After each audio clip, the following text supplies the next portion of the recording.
L'intelligence artificielle est désormais disponible dans nos téléphones, mais est-ce que ça vaut le coup? Est-ce que ces fonctionnalités sont vraiment utiles ou est-ce que c'est juste un effet de mode? Dans cette vidéo, je vais te présenter pratiquement toutes les fonctionnalités qui sont disponibles avec Apple Intelligence dans le dernier iPhone 17 Pro. L'objectif ici, c'est de t'aider à voir ce qui est possible de faire avec l'intelligence artificielle et surtout, si tu hésites, à savoir si ça vaut le coup de payer plus cher pour l'iPhone. Au passage, si tu découvres ma chaîne, je suis formatrice en intelligence artificielle et mon objectif, c'est de rendre l'IA accessible et concrète, que ce soit dans ton quotidien ou dans ton business. J'ai d'ailleurs créé une formation en ligne où je t'apprends à utiliser l'intelligence artificielle pour gagner du temps, être plus efficace et déléguer et automatiser des tâches répétitives. Si ça t'intéresse, il y aura toutes les informations en description. Pour info, cette vidéo n'est pas sponsorisée. J'ai emprunté le téléphone d'un proche, donc n'hésitez pas à soutenir ma chaîne et mon travail en vous abonnant et en likant cette vidéo. Et sinon, comme je disais en introduction, dans cette vidéo, je vais utiliser l'iPhone 17 Pro. C'est parti! On se retrouve donc dans l'interface de l'iPhone 17 Pro et pour commencer cette vidéo, j'aimerais parler de l'assistant vocal Siri. Siri, c'est une IA qui existe depuis maintenant plusieurs années dans l'iPhone et qui existe toujours et qui, par contre, j'ai été un petit peu déçue, n'a pas été autant améliorée que ce que j'aurais aimé. Alors, elle est toujours capable d'envoyer des messages avec une commande vocale, de mettre un minuteur, d'ajouter une activité dans un agenda, etc. Ça, c'est toujours possible, mais vous allez le voir, je ne vais pas pouvoir vraiment avoir de discussion avec elle comme ce que j'aurais souhaité le faire. Donc, par exemple, si je lui dis « Et Siri, comment savoir si j'ai la grippe ?» Et comme vous pouvez le voir, je vais tout simplement demander de savoir si comment savoir si j'avais la grippe, quels étaient éventuellement les symptômes. Il m'a dit désolé, je ne peux pas vous aider à faire cela. Consultez le site apple.com pour en savoir plus sur l'enregistrement de données santé avec Siri. Donc ça, je trouve que c'est un petit peu dommage parce que si jamais vous connaissez déjà ma chaîne, j'ai pu présenter les fonctionnalités d'intelligence artificielle du dernier Samsung S25 Ultra. Et en fait, dans le S25 Ultra, on a Gemini qui est intégré directement. Donc là, c'est un petit peu dommage. Mais ça, c'est le Siri classique. En fait, ce qu'il faut savoir, c'est que vous avez la possibilité d'ajouter ChatGPT dans Siri. Donc de fusionner, entre guillemets, d'upgrader, d'améliorer Siri avec ChatGPT, mais ça ne se fait pas automatiquement. Donc, je vais vous montrer comment faire. Donc, pour cela, vous allez aller dans vos réglages, juste ici. Vous allez aller dans Apple Intelligence et Siri. Vous descendez et vous allez voir à un moment donné, voilà, comme vous voyez sur l'écran, il y a marqué extension ChatGPT. Donc, je clique dessus et là, je vais avoir la possibilité de configurer ChatGPT et de l'intégrer à l'iPhone. C'est un petit peu dommage parce que si vous ne savez pas, vous n'allez pas pouvoir le configurer automatiquement. En tout cas, quand on a ouvert l'iPhone pour la première fois, on n'avait pas une invitation à configurer ChatGPT. Donc là, ce qu'il faut savoir, c'est que vous allez pouvoir connecter votre ChatGPT même si vous n'avez pas de compte ChatGPT actuel ou même si vous avez un compte gratuit. Juste notez que si vous avez un compte ChatGPT payant, vous aurez accès à plus de fonctionnalités plus longtemps via votre iPhone. C'est tout. Mais vous n'avez vraiment pas besoin d'avoir un compte pour vous connecter ici. Donc, je clique sur configurer et comme vous pouvez le voir, il me dit voilà ChatGPT, lorsque l'iPhone fait appel à ChatGPT, il peut en faire encore plus pour vous. Il s'intègre, comme je vous le disais, à Siri. Il y a plus d'intelligence visuelle parce que si vous le savez, ChatGPT peut utiliser la caméra pour analyser votre environnement. Vous allez pouvoir utiliser ChatGPT pour rédiger du texte dans les outils d'écriture, ce qui n'était pas possible si je ne coordonnais pas ChatGPT dans mon iPhone. Je vais avoir de nouveaux styles dans Image Playground parce que ça va utiliser la génération d'images de ChatGPT tout simplement, etc. Donc, je clique sur suivant. Là, j'ai une petite notification sur la confidentialité, etc. en me disant que je reste aux commandes et que je peux utiliser ChatGPT sans forcément avoir un compte. Et surtout, si je ne me connecte pas à ChatGPT, mes requêtes seront anonymes et ne seront pas utilisées pour améliorer les modèles de OpenAI. Donc là, je vais faire utiliser ChatGPT avec un compte parce que pour le coup, j'en ai un. Et là, j'ai juste à rentrer mon mot de passe, donc je vais le faire rapidement. Et là, du coup, c'est bon, en quelques clics, je me suis connectée à ChatGPT. Donc on va réessayer d'utiliser Siri pour voir s'il y a une différence. Dis Siri, quels sont les symptômes d'une grippe, s'il te plaît? Utilise ChatGPT si besoin. Donc là, il me dit qu'il s'en occupe avec ChatGPT. Et là, j'ai les réponses de ChatGPT qui me disent les symptômes typiques de la grippe incluent des fortes fièvres, etc., etc. Et si je clique dessus, je peux directement continuer avec ChatGPT. Hello Siri, est-ce que tu peux rédiger un message à Lise pour lui dire qu'on a rendez-vous ce soir à un restaurant à 20h? Là, comme vous pouvez le voir, j'ai demandé à Siri de rédiger un message pour dire à moi-même qu'on avait rendez-vous ce soir au restaurant à 20h. Et là, en fait, ce que je trouve vraiment dommage, c'est qu'il a vraiment pris mot pour mot ce que je lui ai dit. Il a dit « Eh bien qu'on a rendez-vous ce soir à un restaurant à 20h. » Il a même pas pris la peine de le réécrire. Donc là, je vous avoue que je suis un petit peu déçue parce que même en intégrant ChatGPT, j'ai pas vraiment l'impression que ça booste Siri davantage. J'ai plus l'impression qu'en fait, il faut que vous utilisiez ChatGPT à côté.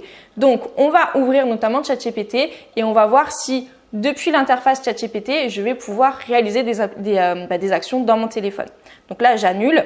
Je vais ouvrir directement ChatGPT. Et ChatGPT, est-ce que tu peux envoyer un message à Lise pour lui dire qu'on a rendez-vous au restaurant ce soir à 20h? Bien sûr, voilà, c'est fait. J'ai noté que Lise a rendez-vous au restaurant ce soir à 20h. Si tu as besoin d'ajouter des détails, n'hésite pas. Est-ce que tu peux lui envoyer directement le message? Ah, je comprends ce que tu voulais dire. Malheureusement, je ne peux pas envoyer de message directement à Lise moi-même, mais tu peux simplement copier ce que je viens de dire et lui envoyer de ton côté. Ok, ça marche. Donc bon, voilà, là je suis encore un petit peu déçue.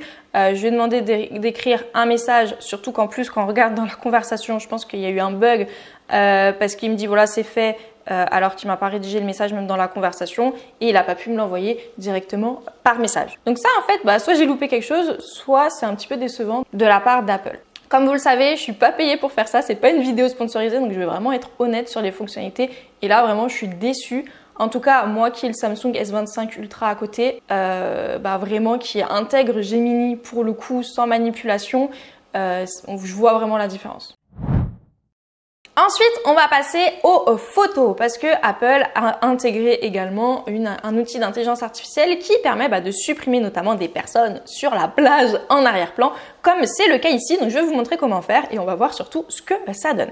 Donc, en fait, je clique sur la photo, je vais cliquer en bas sur les petits réglages ici et je vais ensuite cliquer sur corriger. Là, il va avoir un petit temps. Non, ça va, ça allait assez vite. Il m'a automatiquement suggéré des éléments que je pouvais supprimer, donc notamment la serviette qui était à côté de moi ainsi que les chaussures. Alors pour le coup, je voulais pas forcément la supprimer, donc on ne va pas toucher, on va voir si ça reste. Mais moi surtout, je veux supprimer toutes les personnes qui sont derrière. Donc je balaye comme ça avec le doigt. C'est un petit peu grossier, mais on va voir ce que ça donne. Hop, j'enlève aussi le parasol qui est ici, hop, et là on attend quelques minutes, on va voir si la magie opère. Ok, donc là ça a supprimé quelque chose, mais comme vous pouvez le voir, on voit qu'il y a un problème. Voilà, hop, en plus je peux même pas dézoomer sans forcément que ça intègre, donc on va attendre que ça le fasse. Hop, je vais redézoomer et on va réessayer. Donc là, je veux vraiment que ça supprime ça. Ce qui est dommage, c'est que je peux pas vraiment être très précise. Vous voyez, j'utilise le doigt, mais c'est vraiment comme une gomme. Hop, tant qu'à faire, on va faire aussi ça. Croise les doigts pour que ça marche cette fois-ci. Un peu mieux en tout cas. Ok, là, ça commence à être pas mal, mais on voit que derrière moi, voilà, il y a un problème. Donc hop, j'y retourne. On va essayer de pas trop me défigurer. Je refais un petit peu la plage parce que j'ai l'impression qu'il y a toujours des petits éléments. Ok, alors j'ai toujours derrière moi, hop. Mais sinon sur le sable, écoutez, voilà, ok. Donc voilà, si je zoome ici, honnêtement, je trouve que c'est pas trop mal. Après, comme vous pouvez le voir là sur les arbres, etc., il y a quand même des couleurs. Je sais pas si ça se voit très bien dans la vidéo, mais voilà, là il y a un peu de orange, etc. Il y a un peu des couleurs un peu bizarre. Donc si on zoome, on comprend un petit peu qu'il y a un problème. Et là, pareil, à côté de mon visage, bon il y a toujours une zone qui est un peu floue. J'ai pas vraiment pu la sélectionner avec le doigt. Là, pareil. Alors je pense que je pourrais faire un peu mieux pour le parasol en haut à droite. Bref, c'est pas optimal ici, mais on a quand même pu supprimer au bout de 3-4 reprises le gros de l'image. Maintenant, on va quand même tester sur une autre photo pour comparer. Je suis encore à la plage, c'est toujours là qu'il y a toujours des gens derrière moi. Donc là, pareil, hop, je vais cliquer sur les petits filtres, je vais cliquer sur la gomme, sur corriger. Et là, il a bien compris. Moi, effectivement, j'aimerais bien enlever la casquette qui se trouve ici et les gens, hop, dans l'eau. Ce qui est un peu dommage, c'est que, comme je le disais, c'est un peu grossier, quoi. Je peux pas trop, c'est un petit peu difficile. Donc là, j'ai plus la casquette, mais alors j'ai toujours des trucs dans l'eau. Je sais pas trop pourquoi. On va cliquer sur OK, on va voir s'ils disparaissent. Voilà, OK, super, ils ont disparu. Donc là, pour le coup, je trouve que c'est plus propre que sur la plage précédemment, parce que dans l'eau, on voit pas forcément qu'il y avait des personnes. Et en ce qui concerne la casquette ici, bon, là on peut s'en douter. Vous voyez, c'est pas, il y a une zone un petit peu bizarre, un petit peu floue ici. Donc Avec iPhone, eh bien avec l'iPhone, on peut supprimer des choses, on peut corriger des images, mais je trouve que c'est pas encore optimisé. En tout cas, selon moi, voilà, il y a quand même quelques erreurs d'image. Ensuite, sur les images, vous allez avoir une application spécifique qui s'appelle le Playground, où on retrouve notamment le logo d'Apple Intelligence. Donc, quand je clique dessus, en fait, on va aller sur une application qui va nous permettre de créer des emojis, de créer un petit peu des images, des illustrations, etc. de manière assez simple pour le coup. Donc là, par exemple, je vais me prendre en photo ici. Voilà, j'ai pris la photo, je vais maintenant l'utiliser. Voilà, ça c'est intégré dans le Playground et je vais pouvoir ajouter par exemple, je ne sais pas, une nuit étoilée. Donc là, je prends les sélections qui sont en dessous. Une nuit étoilée. Ah, j'aimerais bien des feux d'artifice. Voilà. Et j'aimerais du bonheur. Et là, en fait, comme vous pouvez le voir, il va mixer ma tête avec une ambiance de nuit étoilée, de feux d'artifice et de bonheur. Donc, on va voir ce que ça donne. Je n'ai pas encore testé. Ok, donc là, on voit en fait que j'ai un style illustration, on le voit en haut. Je pouvais choisir le style, je vais vous montrer juste après. Et en fait, j'ai voilà ma tête. Donc bon, on sait que c'est pas moi, mais je suis brune. J'ai des petites boucles d'oreilles ici, alors pas sur l'autre oreille bizarrement. J'ai des lunettes, j'ai les yeux bleus. Bon, ça, les intelligences artificielles ont souvent du mal à le voir, mais en tout cas, voilà ce que ça peut donner. Et en fait, généralement, il fait plusieurs générations. Donc j'ai celle-ci, j'ai celle-ci, etc., etc. Bon, voilà, ça donne un style. Et donc ça, c'est le style illustration. Et en fait, quand je clique dessus, je vais pouvoir avoir le style animation, par exemple. En fait, à chaque fois, ça va changer l'univers graphique, forcément. Donc là, animation, écoutez, je trouve que c'est pas réaliste non plus, c'est pas une photo de moi, mais je trouve que c'est un petit peu plus réaliste forcément que le style précédent. Donc là, on voit, ça a tous les critères, ça me ressemble. Ça prend les caractéristiques physiques de ma photo. Une nuit étoilée avec des feux d'artifice et je souris, je suis heureuse. On va voir ensuite ce que ça donne en dessin pour vous montrer un petit peu tout. Et là, au fur et à mesure, vous pouvez enlever le bonheur, le feu d'artifice ou vous pouvez rajouter d'autres choses. Voilà, bon, on va pas forcément faire très compliqué. Donc là, c'est le style dessin. Ok, je pensais que ça allait être un petit peu plus crayonné que ça, mais pourquoi pas. Ensuite, le style Genmoji. Donc ça peut être assez intéressant. Alors Genmoji, en fait, c'est création d'un emoji, clairement, avec l'intelligence artificielle. Donc vous pouvez vous faire plaisir, vous pouvez créer des emojis en tout genre et les envoyer à vos proches, etc. Là, bon, il m'a mis un smiley. Il a même pas mis un smiley d'humain, mais voilà, il a juste mis le smiley heureux avec l'emoji feu d'artifice étoile quoi derrière. Donc là, j'en ai plusieurs styles. Ok, et là, comme vous pouvez le voir en haut à droite, je peux l'ajouter en emoji pour pouvoir à chaque fois l'utiliser dans les conversations. Donc ça, c'est sympa. C'est un peu gadget, mais c'est sympa si vous souhaitez un peu personnaliser vos interactions avec vos proches. Et moi, surtout, le style que je veux tester, c'est ChatGPT. Ce style-là n'est disponible que si vous avez connecté ChatGPT, comme je vous l'ai montré précédemment. Donc, je clique sur ChatGPT. Et là, j'ai encore plus de styles qui s'offrent à moi. Donc, n'importe quel style, peinture à l'huile, aquarelle, vecteur, animé ou gravure. Écoutez, on va tester en animé ce que ça donne.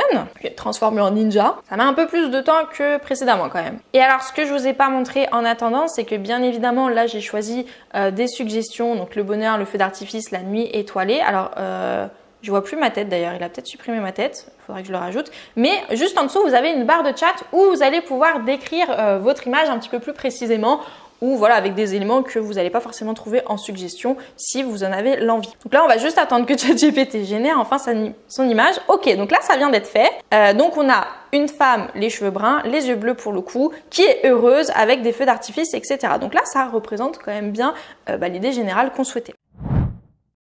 Ensuite, dans la catégorie photo, bon, ça fait pas forcément partie de l'intelligence artificielle en tant que telle, mais écoutez, c'est une nouveauté, donc je voulais quand même vous en parler. Quand vous allez dans l'appareil photo, donc là, par exemple, si je souhaite me prendre en photo ou en vidéo, eh bien, en fait, il va automatiquement, si je clique ici, voilà, sur le petit logo, là, on voit pas forcément que j'appuie, mais c'est au centre, là, eh bien, il va automatiquement passer la caméra en format portrait, en format paysage. Donc ça, c'est intéressant parce que ça ne vous oblige pas, voilà, à chaque fois à le passer ici.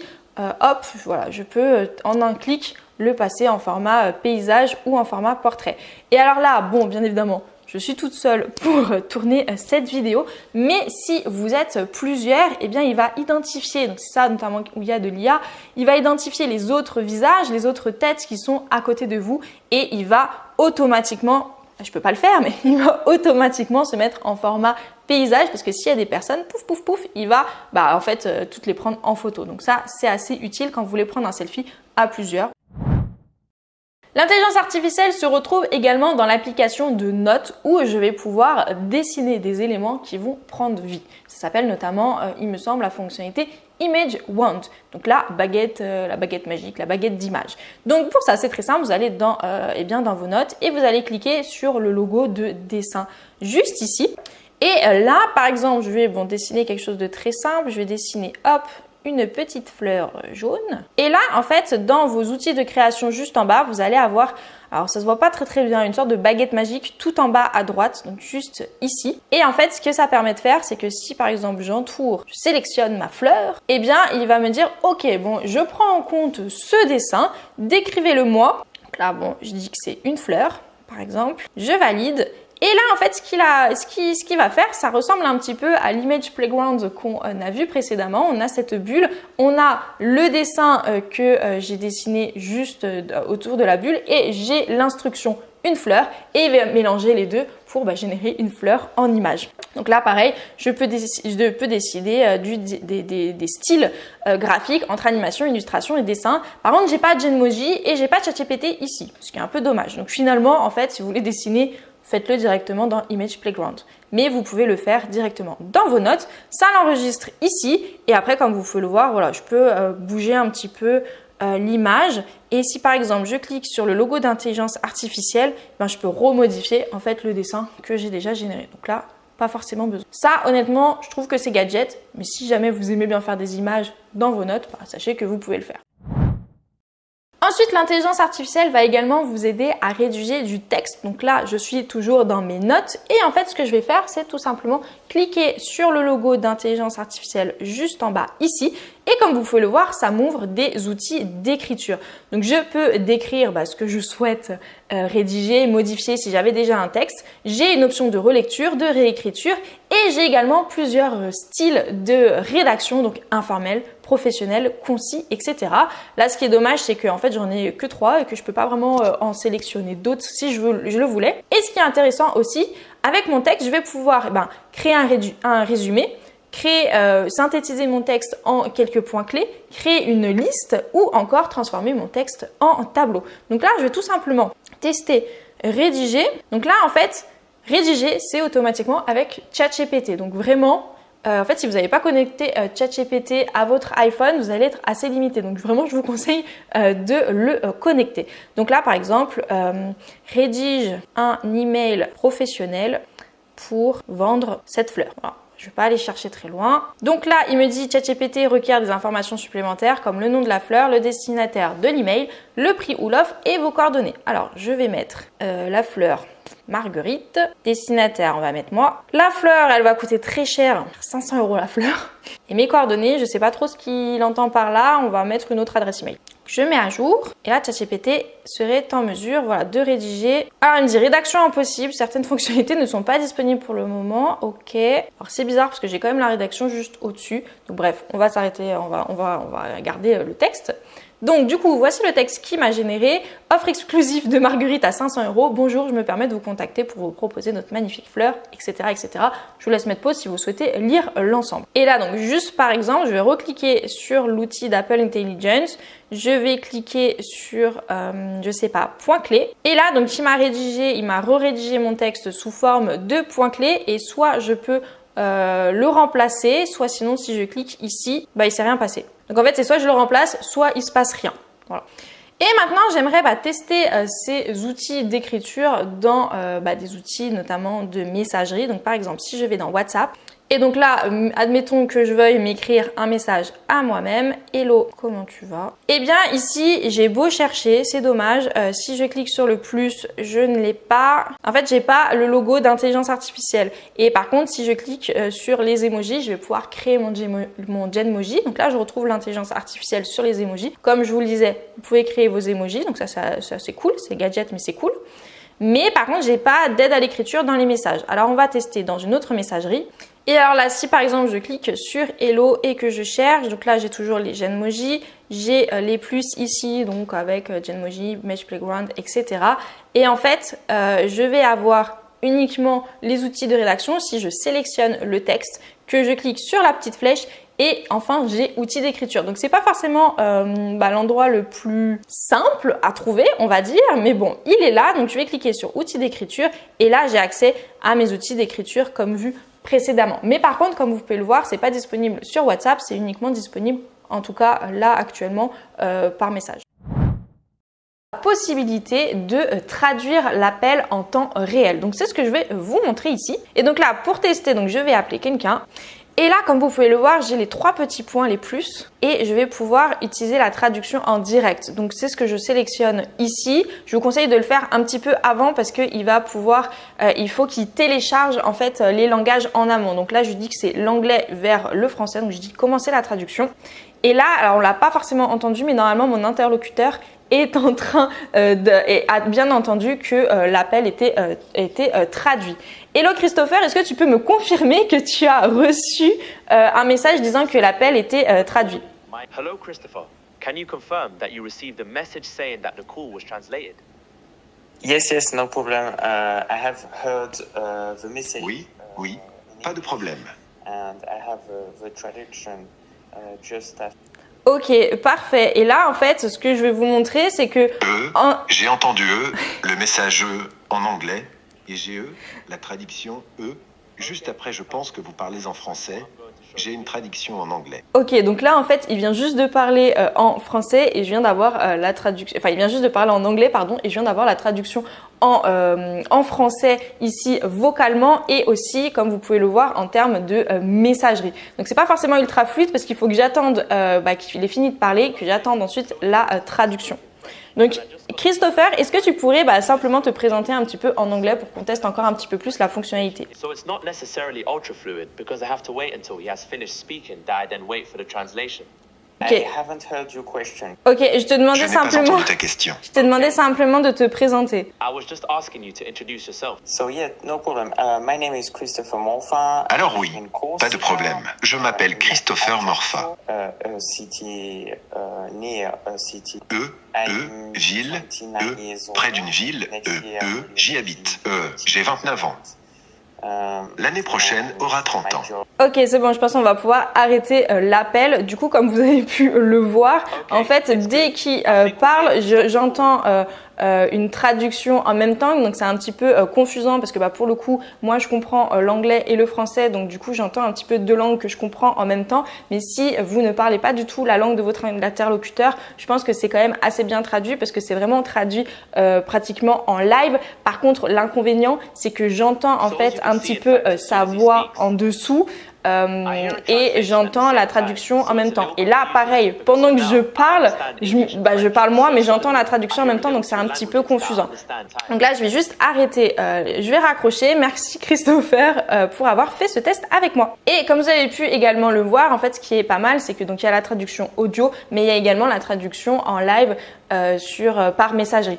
Par contre, ce qui n'était pas forcément très bien traduit, je trouve, c'est qu'il y avait tous les les hésitations, etc. Donc ça faisait pas forcément une traduction ultra fluide, mais en tout cas, ça me permet de parler avec une personne qui ne parle pas la même langue en même temps. Donc c'est quand même une fonctionnalité qui est quand même assez utile, en tout cas si vous avez cet usage-là. Voilà, c'était tout pour ce tour d'horizon des fonctionnalités d'intelligence artificielle de Apple Intelligence. Comme vous pouvez le voir, il y a plusieurs choses que iPhone a mis en place, comme la connexion de Siri à ChatGPT, la possibilité de corriger des images en supprimant des gens derrière par exemple, ou même la possibilité de créer des emojis. Par contre, personnellement, moi qui ai testé le Samsung précédemment, je trouve qu'aujourd'hui il n'y a pas photo. L'iPhone est quand même encore loin derrière. D'ailleurs, si vous voulez regarder ce que Samsung est capable de faire, je vous invite à regarder directement la vidéo. Ça s'affichera certainement en haut. N'hésitez pas à aller regarder sur ma chaîne. Je ferai également peut-être une vidéo comparative concrètement face-to-face de Samsung et d'iPhone. Donc disons qu'il y a des choses qui sont arrivées sur Apple Intelligence, mais aujourd'hui, si vous voulez en fait de l'intelligence artificielle dans votre téléphone, personnellement, je ferai pas le choix d'un iPhone, en tout cas aujourd'hui parce qu'on sait que ça va très vite. Peut-être que iPhone, que Apple dans quelques mois va tout changer et va exploser les scores. Mais aujourd'hui, je vous avoue que je suis un petit peu déçue, en tout cas sur ce dernier modèle. N'hésitez pas à me dire ce que vous en avez pensé directement dans les commentaires, si vous voulez que je vous présente d'autres fonctionnalités et si jamais vous avez également des questions sur certaines fonctionnalités que j'ai pu vous montrer. Sur ce, j'espère que ça vous a plu. N'hésitez pas à liker, à vous abonner si ce n'est pas déjà fait et sinon on se retrouve dans la prochaine vidéo. Salut!